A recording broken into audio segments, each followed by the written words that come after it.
Good morning. Oh yeah, that's better. Good morning. Welcome, welcome. We are so glad that all of you are here joining us today. My name is Kate Smidt. My pronouns are she and her. And in around October, Reverend Michelle asked if anybody would volunteer to, design a service for December 29th. So I volunteered, as did Sally Hamlin, who is our retired minister from Rochester. So we are very lucky with her. And our own wonderful songbird, Amy Malachowski, who has been laid low by illness, so she can't be here with us today.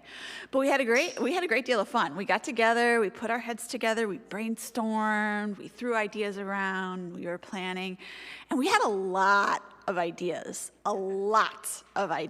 and naturally that means some editing. So I am going to tell you that some of the things that you might have heard were going to happen or not. So we did not change the labyrinth stones to jelly beans. And we did not, in fact, call the square dance caller and invite him for the middle either. But it's going to be great. We're really glad to be here, and we're really happy to be here with you to celebrate this service. And you're here. You're among friends. You're safe, especially since the llama juggling act was not available today. For those of you gathered in the chapel, I ask you to either place your phone on airplane mode or turn it off completely to free up bandwidth for the live stream. Now is a good time to do that.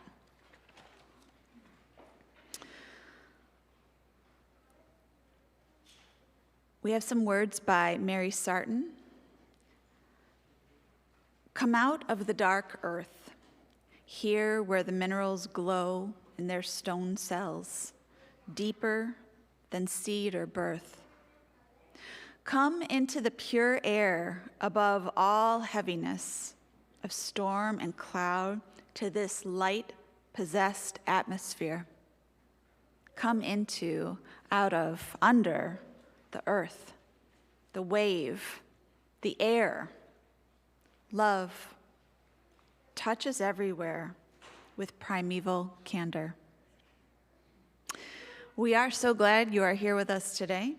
If you're a newcomer, we hope you'll keep coming back and making your spiritual home with us. For those who have already made UU Amherst your spiritual home, we hope you will continue to challenge yourself to grow and discover opportunities to learn and to serve. Everything about our time together has been carefully crafted to create a cohesive experience. So let yourself relax. Be fully present to what unfolds around and within you. You are safe here.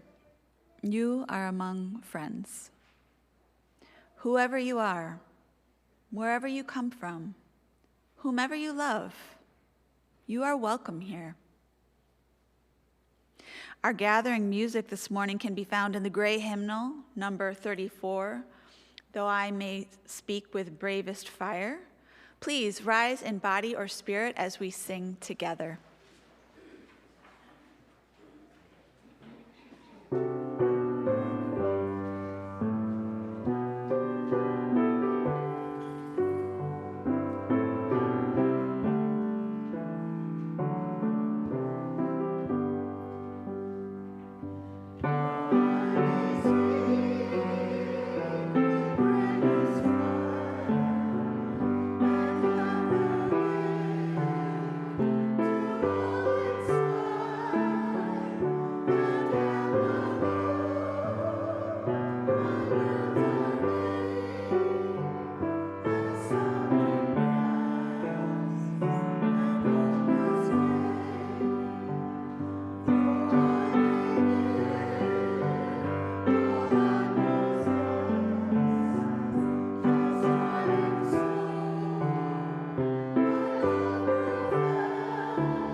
Thank you. You may be seated.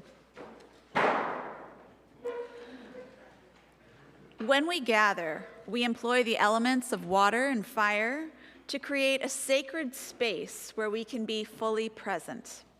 We begin with an acknowledgement that our church is built on holy ground, land that was nurtured and cultivated by those who occupied it before us. We offer this libation as our giveaway, as we honor the struggles of all people seeking justice and peace. We seek the courage and wisdom to heal the wounds of the past and build a better future story with all our neighbors and fellow creatures together. It is our custom when we gather to light a chalice. The chalice is a cup or a vessel that symbolizes the gathered community. The flame represents the spark of truth that each one of us brings to represent the light of truth, the warmth of community, and the fire of our commitment to bring more compassion and justice to the world. Please join me in our chalice lighting words. We gather this hour as people of faith, with joys and sorrows, gifts and needs. We light this beacon of hope, sign of our quest for truth and meaning, in celebration of the life we share together.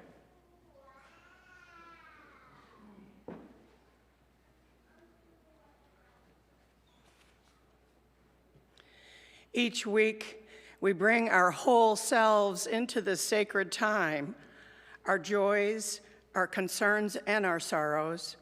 The table where we gather is actually much larger than any of us. It's here, it's all of us, the table of our planet, of our earth that supports us. But the table where we gather here is at the center of this space, is a symbol of this community. That's the heart of UU Amherst. I invite you now to come forward and place a stone or shell on the table labyrinth below me in recognition of all that you bring and all that you are. May we remember our calling as people of faith to heal, to bring love to the broken places around us, among us, and to receive it within us. Kate will place a final stone at the end, so please come forward and place your stones. Thank you.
The final stone that Kate places today is in recognition of the joys and concerns and sorrows that we are here to receive within us.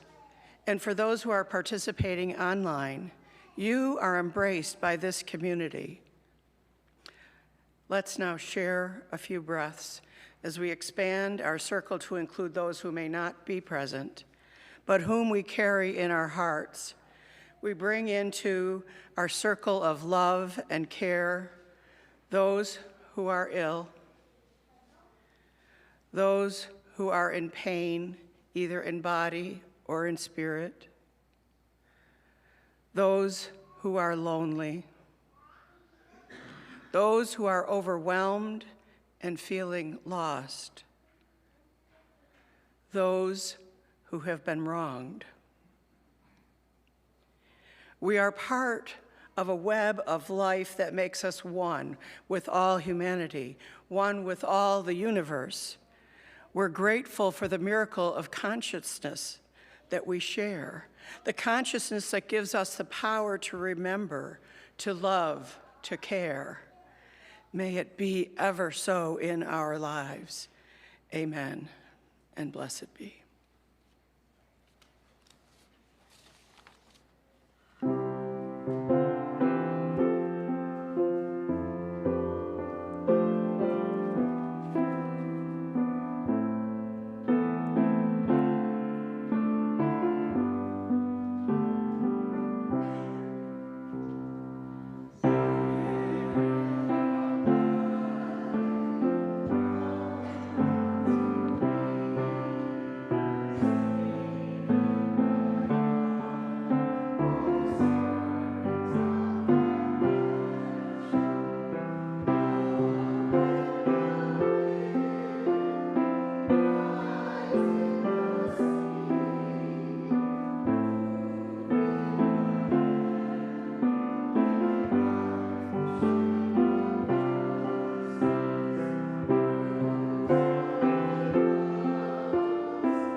Now we have our time for all ages. We have something special for the kids today. We have a read aloud and then a special surprise afterwards. So if you would join me right up front by the labyrinth table, we'll share a story together.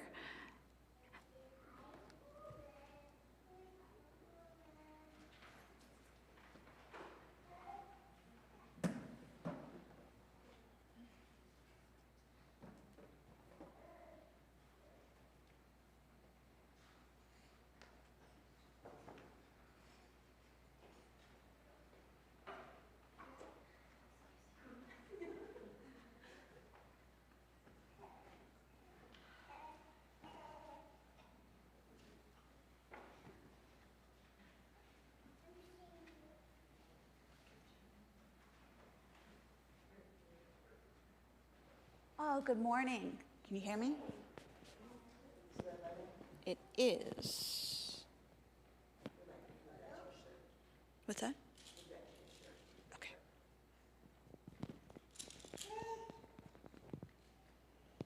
You'd think with all my Janet Jackson dance training I'd be used to this, but no.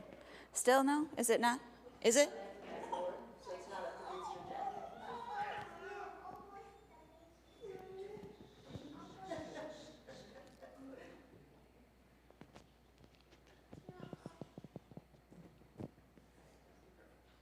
How about that?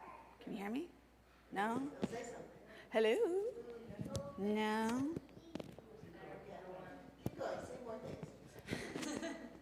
Oh, you might want to be careful about that. You know, I'm a teacher, but my dream job as a kid was to be one of Janet Jackson's backup dancers. I even learned the whole routine to Rhythm Nation. She never called, but you know. You were right, that's good. Can you hear me now? All right.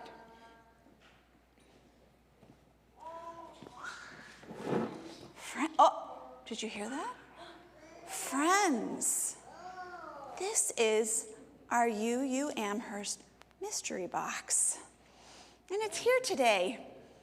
And when I was picking it up, I don't know if you heard something. Do you hear that? Something shifted. Oh, my goodness, it almost sounds like something's moving in there. Something special is in this box, and we're gonna find out what it is. We're gonna listen to our story first, and then the secret will be revealed. We'll put it right, oh, goodness. All right.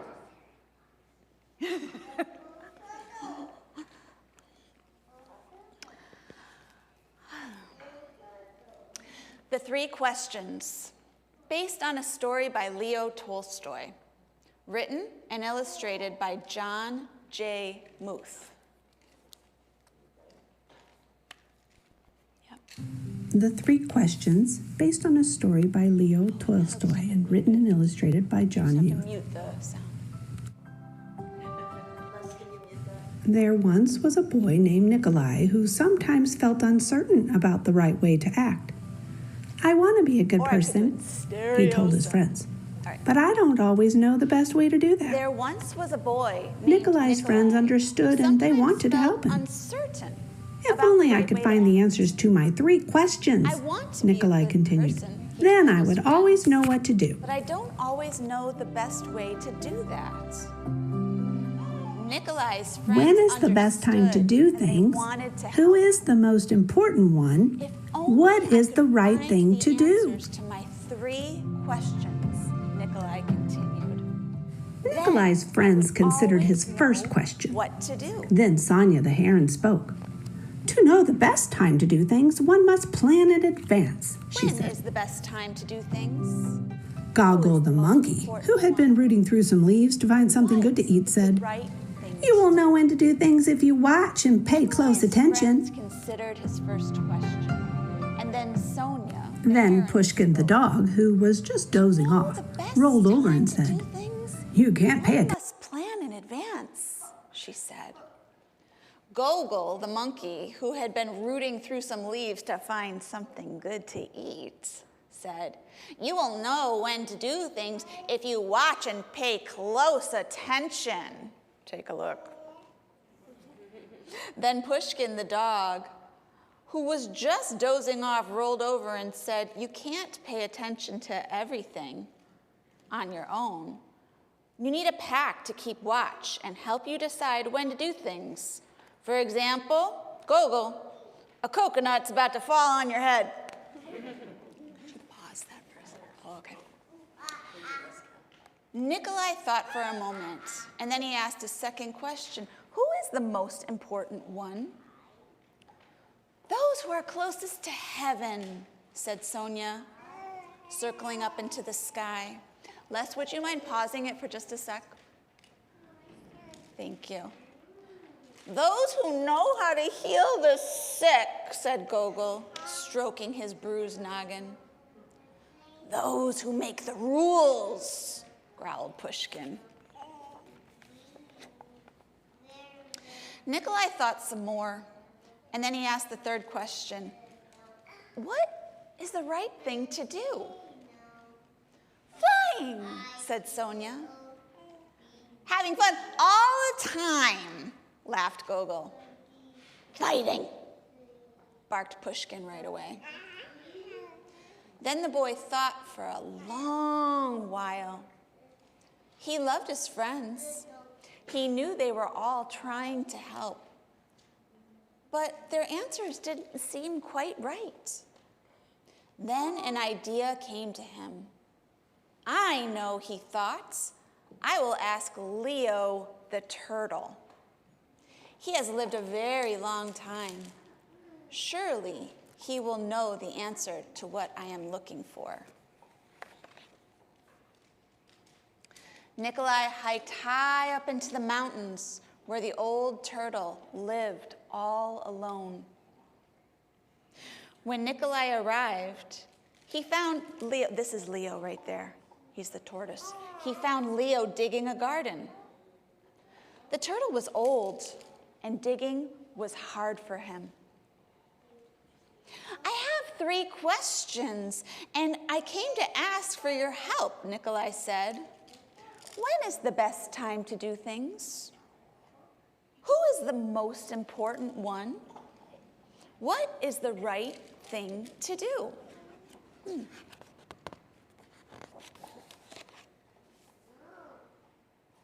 Leo listened carefully, but he only smiled.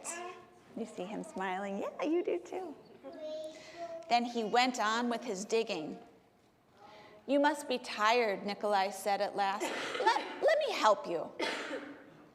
The turtle gave him his shovel and thanked him. And because it was easier for a young boy to dig than it was for an old turtle, Nikolai kept on digging until the rows were finished. He was helping, just like I know you guys help at home too. But just as he finished, the wind blew wildly and rain burst from darkened clouds. As they moved toward the cottage for shelter, Nikolai suddenly heard a cry for help. Running down the path, he found a panda whose leg had been injured by a fallen tree. You see the panda?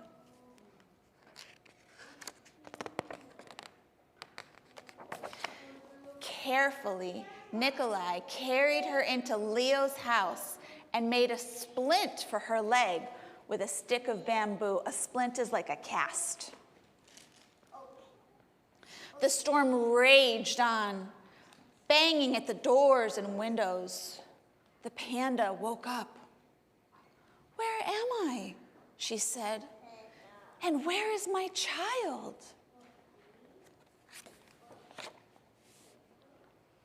The boy ran out of the cottage and down the path. The roar of the storm was deafening. Pushing against the howling wind and the drenching rain, he ran farther into the forest, and there he found the panda's child, cold and shivering on the ground.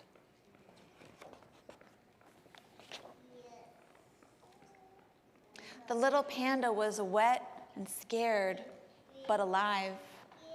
Nikolai carried her inside and made her warm and dry. And then he laid her in her mother's arms. Leo smiled when he saw what the boy had done.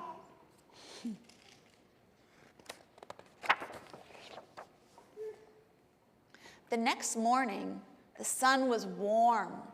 Birds sang, and all was well with the world. The panda's leg was healing nicely, and she thanked Nikolai for saving her and her baby from the storm. At that moment, Sonia, Gogol, and Pushkin arrived to make sure everyone was all right. Nikolai felt great peace within himself. He had wonderful friends, and he had saved the panda and her child. But he also felt disappointed. He still had not found the answers to the 3 questions. So he asked Leo one more time. The old turtle looked at the boy. "But your questions have been answered," he said. "They have?" asked the boy. "Yesterday, if you had not stayed to help me dig my garden, you wouldn't have heard the panda's cries for help in the storm. Therefore, the most important time you spent was the time digging with me. The most important one at that moment was me, and the most important thing to do was to help with my garden. Later, when you found the injured panda, the most important time was this time you spent mending her leg and saving her child. The most important ones were the panda and her baby, and the most important thing to do was to take care of them and make them safe.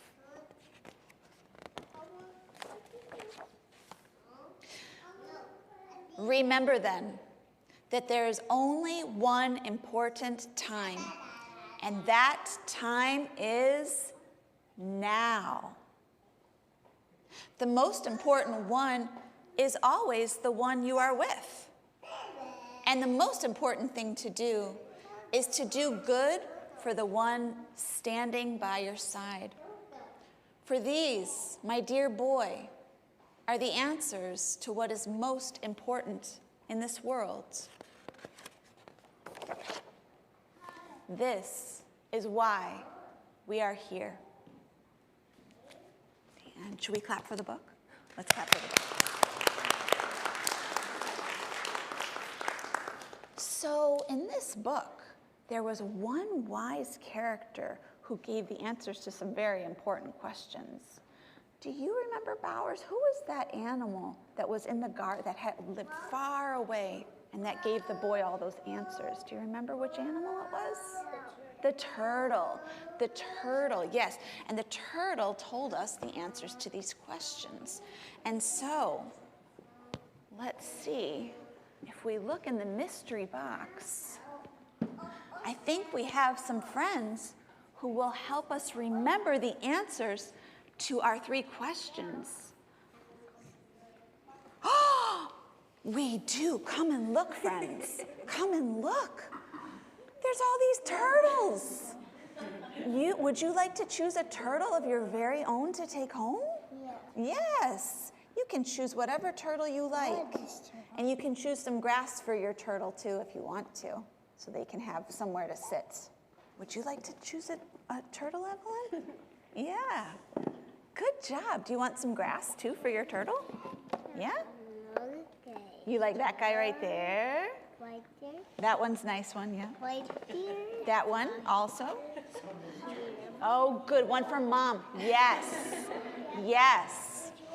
And so, friends, I want you to say with me, when is the most important time? Say, the time is now. Time is now. The most important one, who is it? The one we are with. And what is the right thing to do?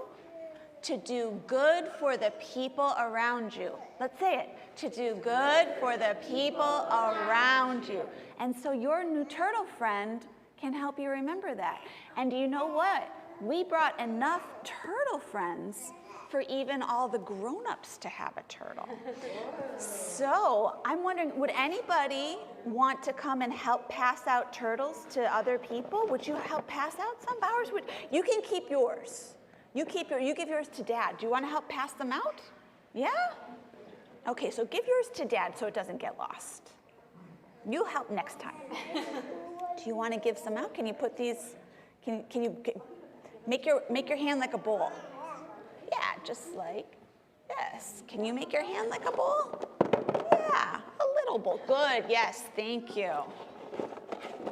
And Reverend Michelle, would you like to help pass some out? And Miss Katie would like to help some. Wonderful, wonderful, yes. You've got big hands. They can have some grass, too. Would you help pass out some? Oh, thank you. Thank you. I think I can do the rest. Good. See if anybody else wants. Oh, for me? Oh, thank you so much, Bowers. Yeah. Oh, good. Would you? Oh, good. Okay. Excellent. Let's go give someone else. Yes. That's wonderful. Let's see if anybody else needs a turtle. Do you have it? You got a turtle? You have turtles? Did you get a turtle? Jackie, would you like a turtle? Oh, thank you, yes. I have an area with some plants. Good. Can I give you a turtle? Yes. Anybody else would like? Yay! Yes. You can have a blue one. Yes, you can. Hi, Lori. You like the orange one? Yeah, we have some here. Would you like a turtle? We don't have too many. Yep. They wanted a home. They're cute. Oh, thank you. Does anybody else need a turtle? Turtles for all. Okay. Thank you. No, you're fine.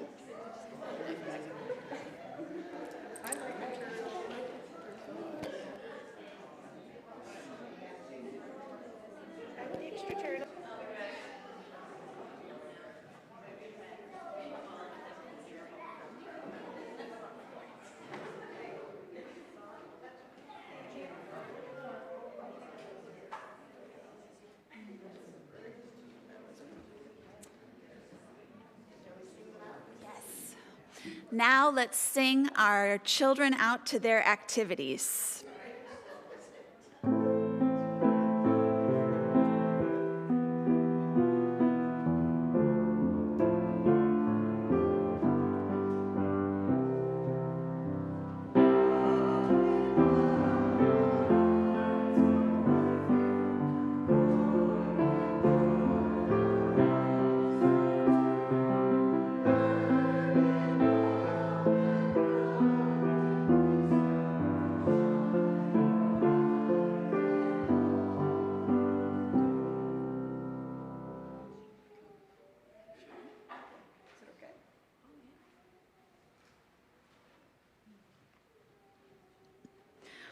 As a community of faith, we put our faith in one another.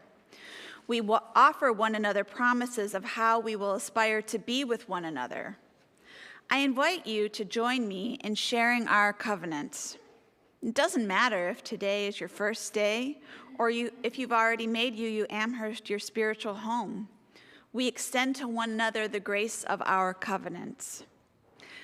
Together we promise to gather in compassionate community, to celebrate diversity of thought and unity of spirit, and to seek wholeness for ourselves, our children, and our world. Please rise in body or spirit as we sing May I Be Filled with Loving Kindness, number 1031 in the Teal hymnal.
Thank you. You may be seated.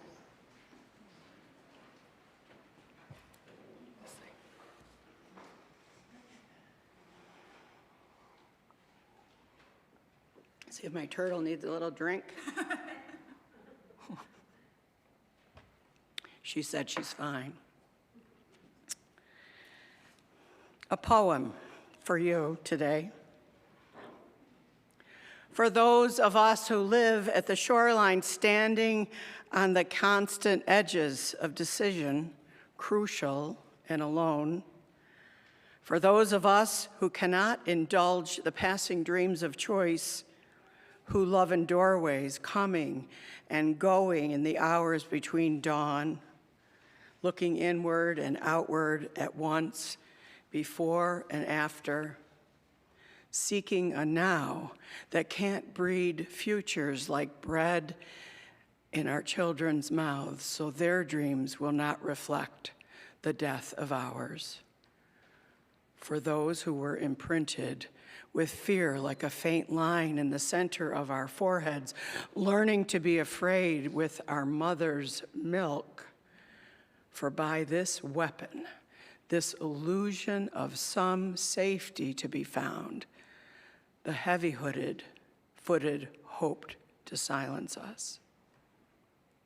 For all of us, this instant and this triumph, we were never meant to survive.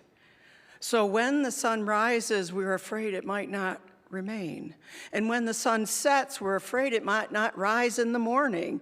And when our stomachs are full, we are afraid of indigestion. And when our stomachs are empty, we're afraid we may never eat again. And when we are loved, we're afraid love will vanish. And when we're alone, we're afraid love will never return. And when we speak, we're afraid our words will not be heard nor welcomed. But when we are silent, we are still afraid.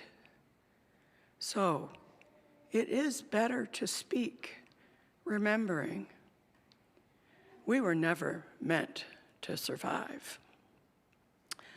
I offer this poem from our Lord Audrey Lorde, titled A Litany for Survival. When I read it, I'm reminded of the liminality of each moment within which a choice is presented to us.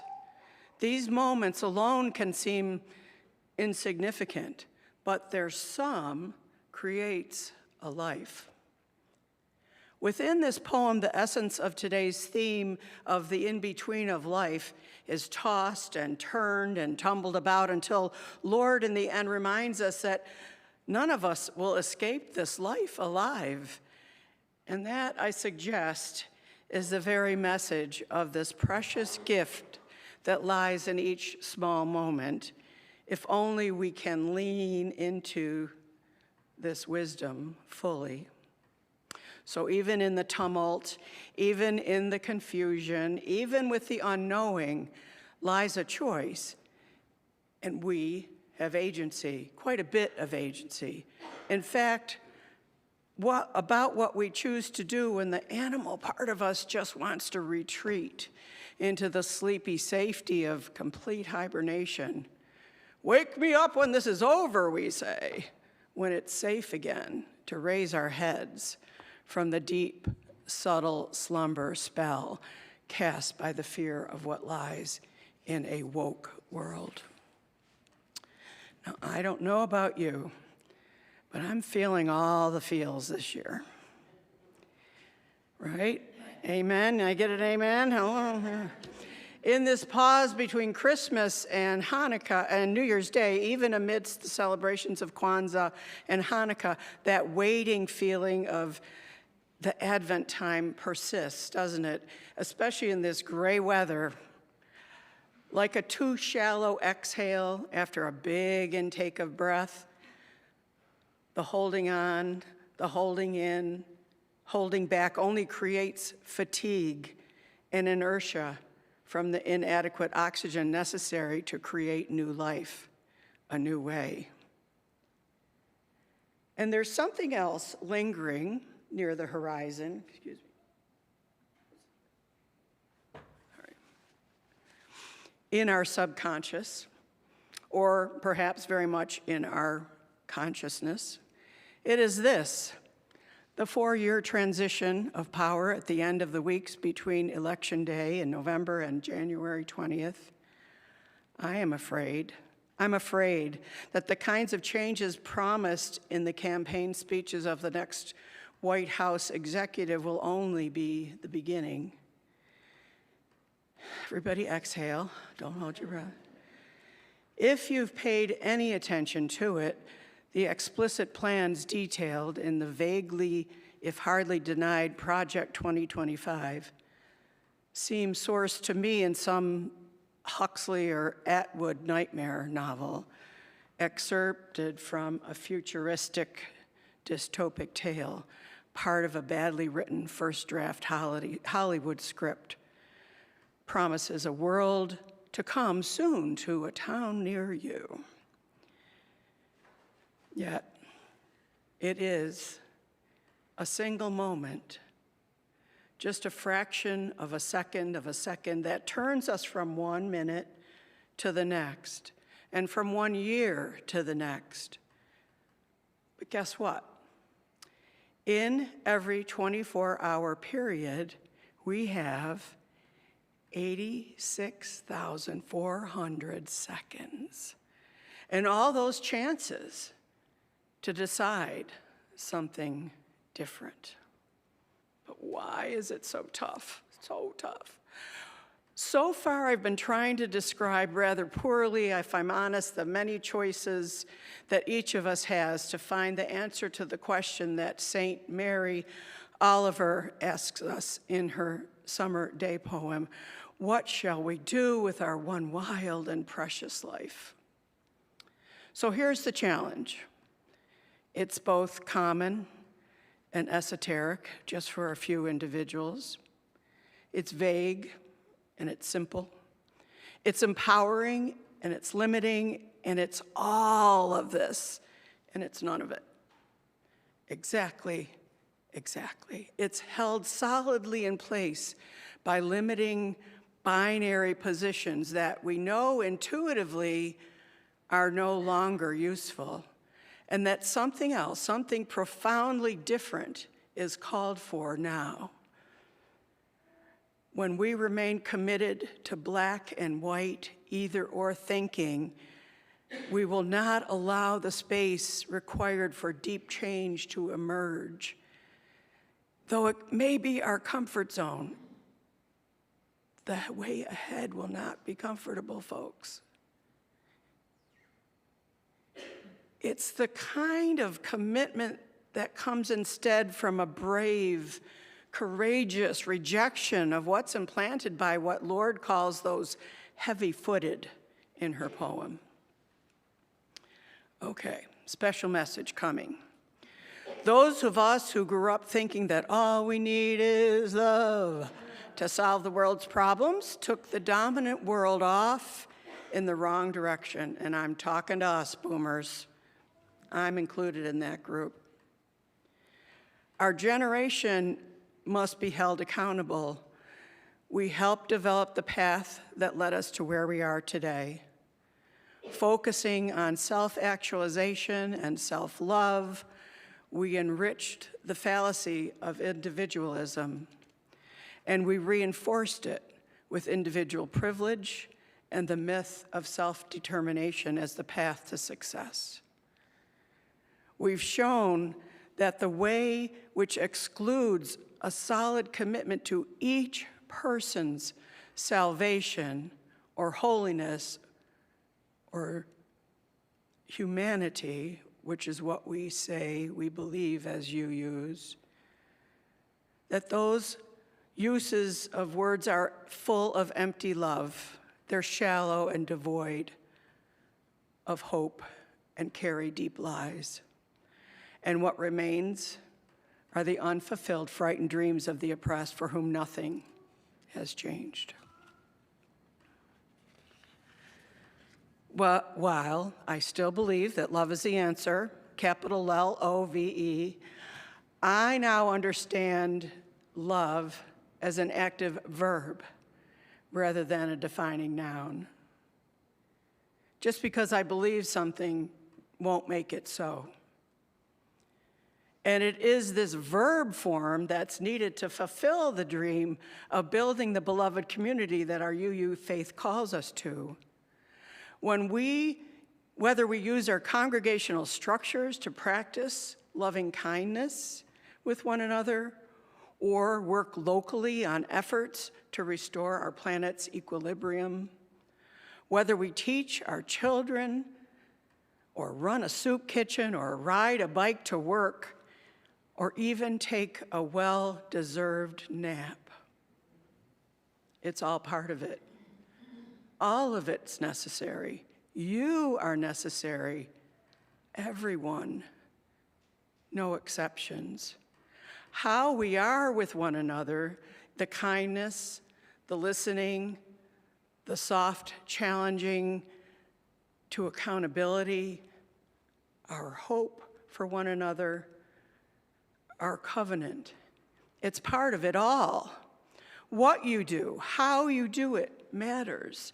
It matters that you are here, that you are willing to sit with the questions, to trust one another with your hopes and your dreams of a future that enriches all. It all matters. And yet, there's nothing new under the sun, they say. That's an old message that we must never tire of. We, each of us, only have each moment, our own life, and that is all.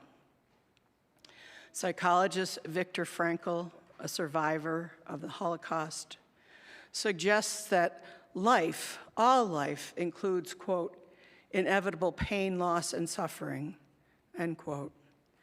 Instead of dropping into despair and pessimism, he suggests our task is to maintain hope and to find meaning, calling this tragic optimism, recognizing that we live amidst tragic circumstances, but we must hold out the hope. We have to find meaning in these very moments because we now recognize our common fallibility and the universality of humanity. We're offered a choice. We can move beyond the pain and the guilt and the loss which only threaten our resolve and sink us more deeply into the deep fog of unknowing, of inactivity, of holding that breath. Or we can choose something else. It's that simple. Boy, I wish. An old friend told me recently that he had just celebrated 37 years of sobriety. A pretty amazing accomplishment, I think. I asked him what it took to reach his goal, and his one-word answer surprised me. Courage, he said. But he continued with, it takes courage to remove yourself from old patterns that have us all locked in a triangle, which he called the triangle of self-obsession. He's using Narcotics Anonymous terms, so I'll say that the 3 points of the triangle, I did a little reading on this, resentment, anger, and fear lies around or grow around the center of self-obsession. In this frame of the triangle of self-obsession, resentment is sourced in our past. Anger is excused in our present. I'm so angry because all this has happened. And when the predicted fear results, we're caught again in that never-ending cycle of self-absorption. Perhaps this seems a little too simple to you, and admittedly it can appear to be so. But I will ask you to pause for a moment and reflect upon its inherent truth, that this cycle not only is operative on an individual level for someone who's struggling with addiction or alcoholism or patterns we want to interrupt, but it operates mightily within our culture of this country. If we continue to do the same thing and expect different results, as they say in AA terms, I've been fully committed to this idea, using another frame, the idea that we can fix everything without doing the work that real changes requires, We're defining a kind of insanity, aren't we? Do the same thing expecting different results. So where can we look to find the courage needed to interrupt this self-fulfilling cycle of fear and self-obsession? What tools are required to navigate us away from the patterns of abuse of one another and of our home planet, sourced in greed and the false religions of prosperity and righteousness that steal our self-worth and wholeness? Brad Stulberg, a professor of public health at the University of Michigan, identifies the immobilizing feeling of this gray, not knowing way. He says, when we find ourselves in the thick of disorder, uncertainty, or loss, resilience can seem impossible, even trite, to hope for. End quote. In a recent New York Times opinion piece, Stulberg points to the wisdom of Frankl's concept of this tragic optimism to lead us through the intertwined thorn twin brambles of excessive pessimism and despair, which he says are at root, quote, deny that anything is wrong and that nothing is wrong, there's nothing to worry about, and so there's nothing to change, end quote. I'll say that again. At root, deny that anything's wrong, so that if nothing's wrong, there's nothing to worry about and nothing to change. Get it? And this is where I say much of us in America find ourselves at the moment. But we are not without options. We are not without choice. We are not without agency. It takes courage to confront these three inevitable and common human tragedies of life: pain, guilt, and loss, identified by Frankl. It takes courage to allow yourself to go into that commitment for wise hope, wise action, to find what it is, to find within the fog the gift of pause, to reflect, to develop a solid plan, an alternative path to the inertia and pain caused by fear and self-absorption and guilt. He further advises us to, quote, lean into community, be kind to yourself, find small routines to support your mental health, allow yourself to feel sadness and loss, and yet maintain hope at the same time. Easy peasy, right? Everybody got this? Our Unitarian Universalist faith calls us to walk together through and into this time I named the in-between of life. Alone, solitary, siloed, we will fail. But together, we can find the resilience required to face these uncertain times with the wisdom and courage of our ancestors. We are called into the hard work of putting aside small differences, moving beyond and through the fear, the guilt, towards trust of one another with our very lives. With the vision of those who came before lighting our way, we can move with resolve and agency, holding hope and love together to courageously craft and create a world for all to come, 7 generations and beyond.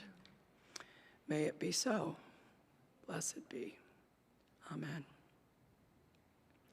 Join me, if you will, in spirit or body, and sing hymn number 163, For the Earth Forever Turning.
163.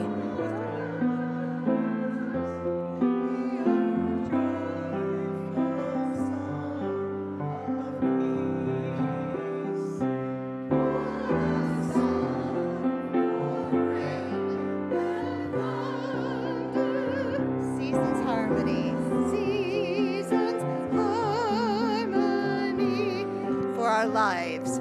For our lives. For all creation. Creation, sing I our joyful praise to thee. For the world. For the world we raise voices. Voices for the home that gives us birth. In our joy we sing, returning, home to our blue-green hills. Blue-green hills of earth.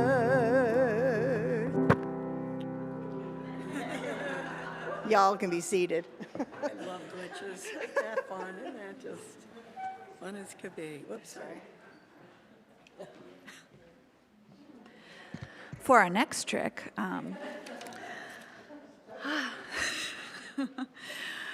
making time for an offering of gifts and pledges is an act of faith, an opportunity for us to live into one of the core values of Unitarian Universalism, generosity. Our generosity connects us to one another in relationships of interdependence and mutuality. If you'd like to help pass the baskets along the aisles, oh, thank you. Please rise and usher, and our head usher of all church will give you a basket. The offering will now be gratefully received.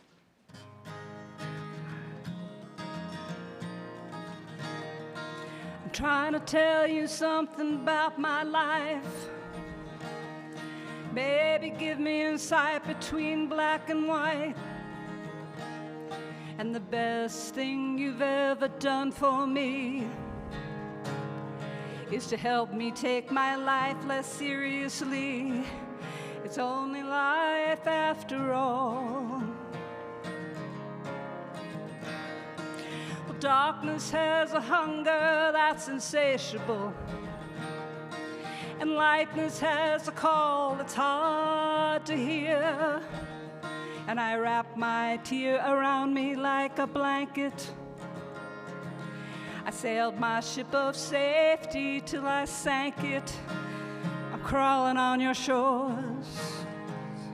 I went to the doctor, I went to the mountains, I looked to the children, I drank from the fountains. There's more than one answer to these questions, pointing me in a crooked line. And the less I seek my source for some definitive, the closer I am to find. Sing it if you know it. The closer I am to find.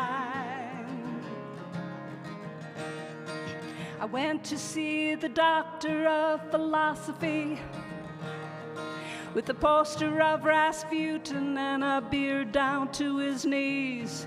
He graded my performance. He said he could see through me. Yeah.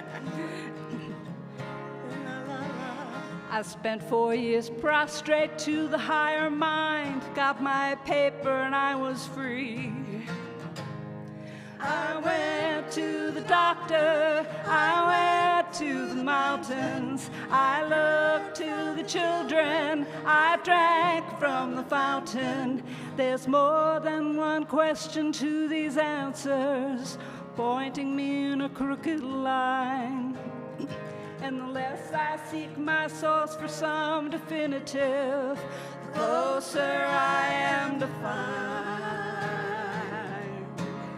The closer I am to find. I stopped by the bar at 3 a.m. to seek solace in a bottle or possibly a friend. I woke up with a headache like my head against a board, twice as cloudy as I'd been the night before. I went in seeking clarity.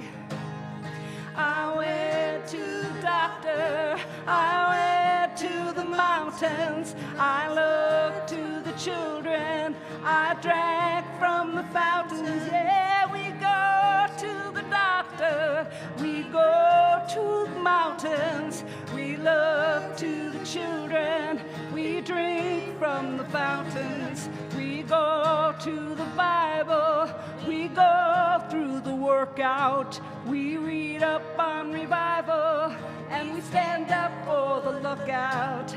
There's more than one answer to these questions, pointing us in a crooked line. And the less I seek my source, the closer I am to find. Yeah, closer I am to find. The closer I am to find. The closer we are to find.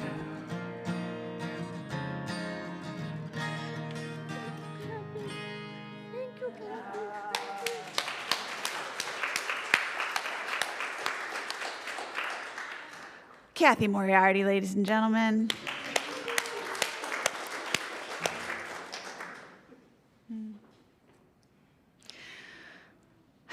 We began our service with the lighting of our chalice, a symbolic act to remind us that each of us is a spark that creates the flame. Each one of us represents the light of truth, the warmth of community, and the fire of our commitment to bring more compassion and justice to this world.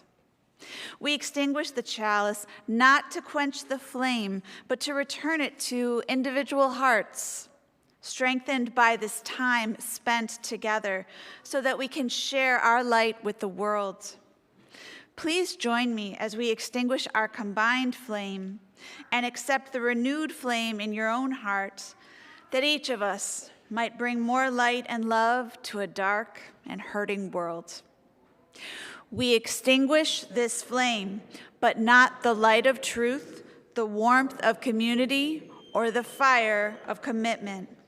These we carry in our hearts until we are together again. Thank you, Linda Joy and Hazelnut. As our service draws to an end, our service to the world is ready to begin. You'll find many opportunities for growth and service in your order of service and on our website. All are invited to stay for coffee and conversation in the Emerson room, which is through the double doors at the back of the chapel or through the lobby. Parents, please remember to gather your children and bring them to coffee hour. Maybe don't give them coffee, we have other things. Or feel free to take them to the playground outside with your supervision. And there is a holiday blessing of ornaments at the back by the Joys and Concerns candles.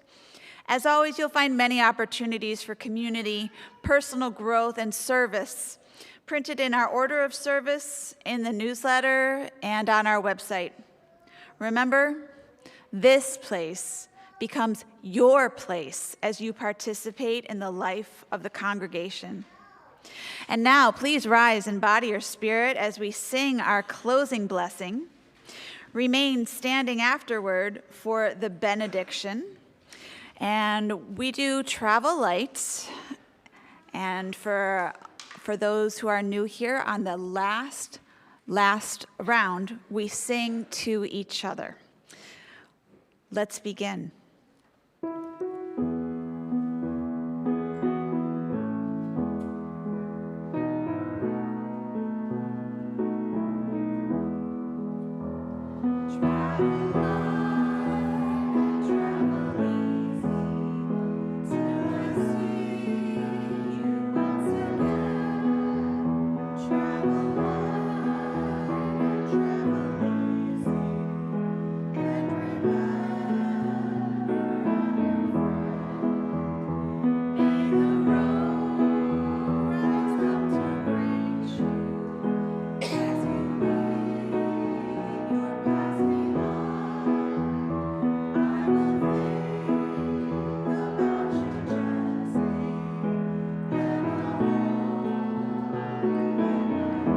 Twinkle your eyes.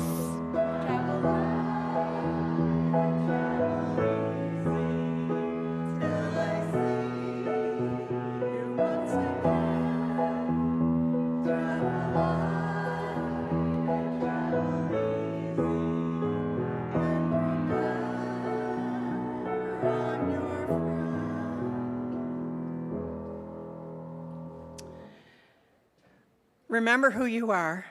Remember, we each of us have the same amount of time every moment right before us to move from the fog of indecision and hurt into the light of love, determination, resolve, and active, Love. Remember your little turtles. They have a message they're carrying for you.